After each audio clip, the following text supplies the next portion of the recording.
What's up, YouTube? It's Dusk. As far as the duel days at our locals went today, I won my first two rounds actually, 2-0. Then I lost 2-0 at the last match and got second place. Could have made it go for third game, but I fell for a bluff at the last moment. Good play on my opponent's part, by the way. Dragon Reflections me into a heck of a bluff. I thought I had a terror waiting for me. I was dead wrong. Anyway, I'm a little behind, and I've got cards to show you guys. 1, 2, 3, 4, 5, 6 of them today. Ow. Let's start with the one I was supposed to show you guys a week ago. For Mono Water, here is Glurgle 2.0. A level 4 Cyberlord evolution that goes on top of Cyberlords. He is a blocker without guard or skirmisher, so he is capable of attacking. Offense or defense, your choice, people. 5,000 power. His ability, kind of questionable. Gaggle of Gargles. That's actually kind of funny to say. When this creature enters the battle zone, look at the top 4 cards of your deck. You may reveal any number of creatures from among them that have Glurgle in their names, and put those creatures into your hand. Put the rest at the bottom of your deck in any order. This card will probably be really, really good later down the line in the game, as we get more Glurgle cards. But for now, I'm not seeing how you could have enough Glurgle cards in your deck to make the deck still run properly, run efficiently, to the point that you need this card, as opposed to something like Spy Mission or Logo Scan. So yeah, great concept. I'm really liking it, but this is one of those cards you want to hold on till later in the game, by which I don't mean like later turn-wise. I mean, give it a few boosters. This thing will probably be really good. Moving on to another evolution for nature. Noble Rumbling Pterosaur. A level 7 evolution for Tuskers. Naturally, you put it on top of one of your Tuskers. He's a double breaker with 8,000 power. His ability is Stampede. Whenever this creature or one of your other Tuskers enters the battle zone, put target enemy creature that is lower level than that Tusker from the battle zone to your opponent's mana zone. So, straight off the break, evolving into him, or heck, if you want to evolve him onto himself, just to speed up the process, that's semi-extra copies of Root Trap into your deck, simply because it can manage any level 6 or lower. Very good.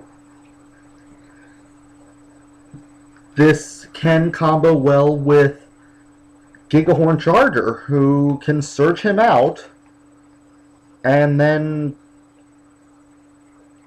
yeah, just summon Gigahorn Charger at turn 5 or 6, search your deck, get him, and then come turn 7, boom, evolve, send enemy creature to mana, go in for the double break. And then later, if you get another Gigahorn Charger, you can summon that, send an enemy's creature level 4 lower to mana, get another Noble Rumbling Pterosaur, rinse and repeat, just keep that going. A nice way of adding extra removals into nature. Now, Tusker is not the most populated race in the game, so there are still quite some limitations on how often you can utilize this skill. But, just like with Glurgle 2.0, I believe this is an evolution that can only get stronger as the game goes on. Now, moving on to multi-civ creatures. I've got 4 of them for you today, all of which are fire nature. Let's start with this one. Smolderhorn, a level 3 Rock Brute / Tusker with 4,000 power, fast attack, and skirmisher. Naturally, this is an Evo bait for the Noble Rumbling Pterosaur, and with his skirmisher ability stopping him from attacking your enemy creatures, unless Rock Brute gets some form of evolution, that's his only purpose, really. Just either unlocking both fire and nature on turn 1, or be an Evo bait for Noble Rumbling Pterosaur. That's all I see this guy being used for right now, until either of those races gets any further support. Fast attack's nice and all, but with Skirmisher, there's only but so many situations where that effect is useful. The normal idea of fast attacks is to hit an enemy's shield right then and there the moment it comes out. Moving on.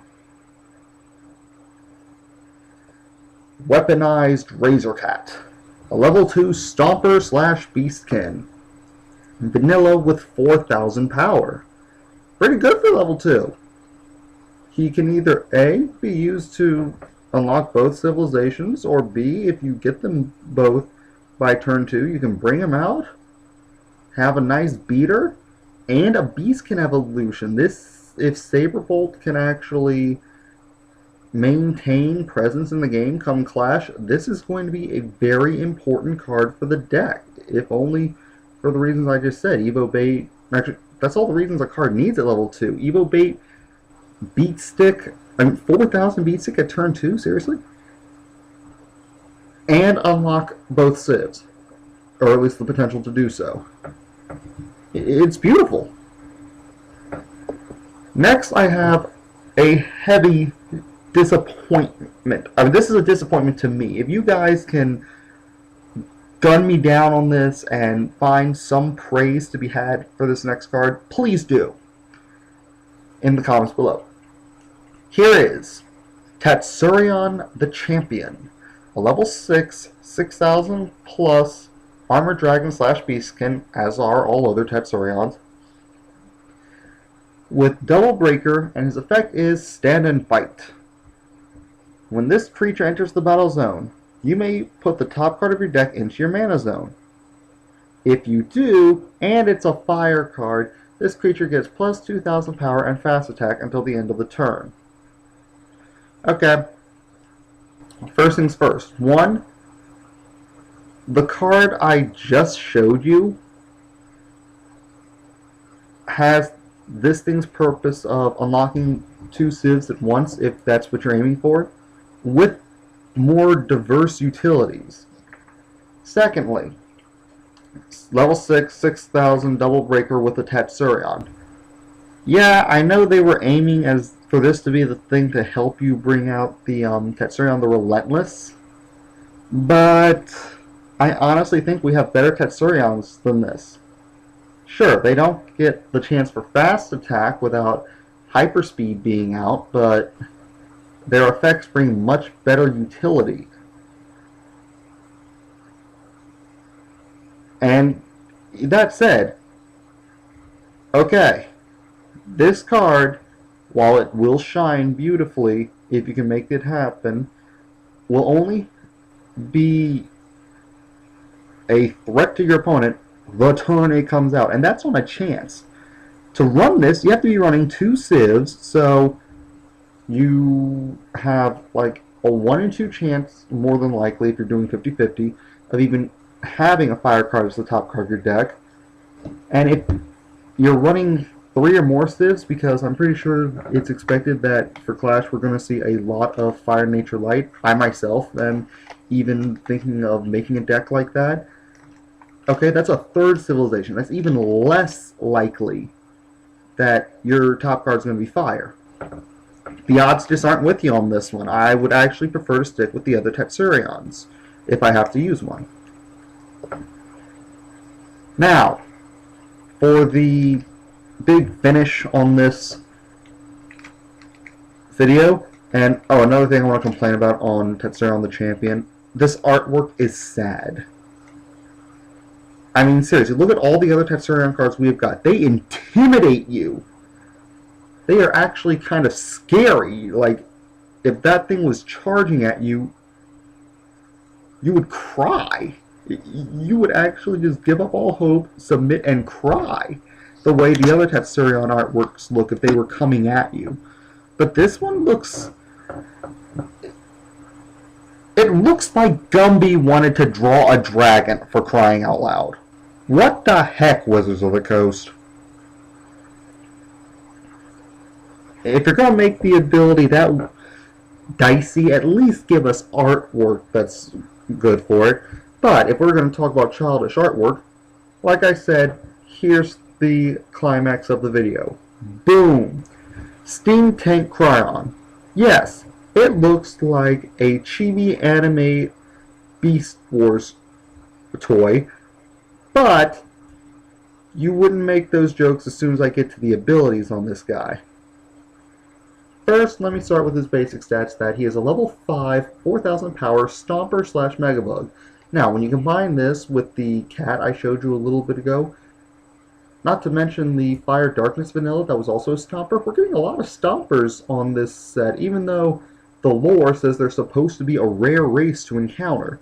So, I wouldn't be surprised if I'm going to be showing you guys a Stomper evolution for Clash of the Duel Masters or the set immediately afterwards, because if we keep getting these Stompers, that's normally the hint when you keep getting a bunch of one race that you're going to get an evolution for that card soon, if not in the same pack. It was the same way with the old game. But moving on to his effect. Turbo Boost! Whenever one of your other creatures enters the battle zone, it gets plus 2000 power and fast attack until the end of the turn. That's kind of broken. This card is aggro at its finest. This makes everything. And this is a hyperspeed for everything. And 2000 power the moment it comes, your creatures come out for the turn? That's beautiful! Now, its 4000 power will undoubtedly make Tornado Flame a default for anyone running fire, which, since people will be running this thing more than likely, with, like I said, the expectancy of Fire, Nature, Light, they're going to have fire anyway. So yeah, if they're running this, they're probably also running Tornado Flame, and people who aren't running this will probably be running Tornado Flame to counter this, because that gives all of your creatures fast attack. That's phenomenal. There are too many games that I know myself, and I'm sure all of you have lost just because you were one turn short, because on that last turn, your creature had summoning sickness. And this solves that problem. Now, one cheap way you could run this is, let's say I were to revamp the Water, Nature, Light deck I had showed you guys last video. Okay, let's say I just splashed 3 of these into that deck. No other fire cards. I can still just shove the first one of these things into the mana zone to unlock the fire aspect, and then later in the game, use that to bring out another one of these and wreak all havoc with aggro. That's all I've got for you guys today. Like, comment, subscribe, check out my other videos. I will see you guys soon with a new deck and duel video. I'm pretty sure I'm running out of time, so I'll just see you guys later. Peace.